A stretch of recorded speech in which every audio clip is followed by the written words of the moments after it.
ಮಧ್ಯ ಪ್ರಾಚ್ಯದಲ್ಲಿ Iran, Israel ಮತ್ತು America ನಡುವಿನ ಯುದ್ಧದ ಕಿಚ್ಚು ಈಗ ಭಾರತ ಅಡುಗೆ ಮನೆಗಳ ಮೇಲೆ ಪರಿಣಾಮ ಬೀರಲು ಶುರು ಮಾಡಿರುವುದು ನಿಮಗೆಲ್ಲ ಗೊತ್ತೇ ಇದೆ.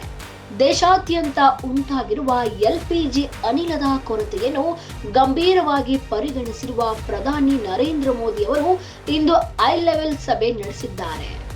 ಸತತವಾಗಿ ನಡೆಯುತ್ತಿರುವ ಈ ಸಂಘರ್ಷದಿಂದ ಅನಿಲ ಪೂರೈಕೆಯಲ್ಲಿ ವ್ಯತ್ಯಯ ಉಂಟಾಗಿದೆ. ಇದನ್ನೇ ಪ್ರಮುಖವಾಗಿಟ್ಟುಕೊಂಡು ಪ್ರಧಾನಿಯವರು ಪೆಟ್ರೋಲಿಯಂ ಸಚಿವ ಹರ್ದೀಪ್ ಸಿಂಗ್ ಪುರಿ ಮತ್ತು ವಿದೇಶಾಂಗ ಸಚಿವ ಎಸ್ ಜೈಶಂಕರ್ ಅವರೊಂದಿಗೆ ಸುದೀರ್ಘ ಚರ್ಚೆ ನಡೆಸಿದ್ದಾರೆ. ಅಂತಾರಾಷ್ಟ್ರೀಯ ಮಟ್ಟದಲ್ಲಿ ತೈಲ ಮತ್ತು ಅನಿಲದ ಪೂರೈಕೆ ಸರಪಳಿ ಕಡಿತಗೊಳ್ಳದಂತೆ ಯಾವೆಲ್ಲ ರಾಜತಾಂತ್ರಿಕ ಕ್ರಮಗಳನ್ನು ಕೈಗೊಳ್ಳಬೇಕು ಎನ್ನುವುದರ ಬಗ್ಗೆ ಸಭೆಯಲ್ಲಿ ಗಂಭೀರವಾಗಿ ಚರ್ಚೆ ನಡೆಸಿದ್ದಾರೆ. ಯುದ್ಧದ ಕಾರಣದಿಂದಾಗಿ ಭಾರತಕ್ಕೆ ಬರುವ ಅನಿಲದ ಪ್ರಮಾಣ ಕಡಿಮೆಯಾಗದಂತೆ ನೋಡಿಕೊಳ್ಳಲು ಮೋದಿ ಸರ್ಕಾರ ಈಗ ಪರ್ಯಾಯ ಮಾರ್ಗಗಳನ್ನು ಹುಡುಕುತ್ತಿದೆ. ವಿದೇಶಾಂಗ ಸಚಿವ ಜೈಶಂಕರ್ ಅವರು ಗಲ್ಫ್ ರಾಷ್ಟ್ರಗಳೊಂದಿಗೆ ಮಾತುಕತೆ ನಡೆಸಿ ಪೂರೈಕೆಯನ್ನು ಸುಗಮಗೊಳಿಸುವ ಜವಾಬ್ದಾರಿ ಹೊತ್ತಿದ್ದಾರೆ.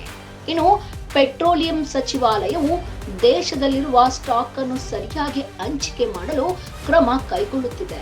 ಒಟ್ಟಾರೆಯಾಗಿ ಯುದ್ಧದ ಎಫೆಕ್ಟ್ನಿಂದ ಜನಸಾಮಾನ್ಯರ ಮೇಲೆ ಹೊರೆಯಾಗದಂತೆ ನೋಡಿಕೊಳ್ಳಲು ಕೇಂದ್ರ ಸರ್ಕಾರ ಯುದ್ಧೋಪಾದಿಯಲ್ಲಿ ಕೆಲಸ ಮಾಡ್ತಾ ಇದೆ.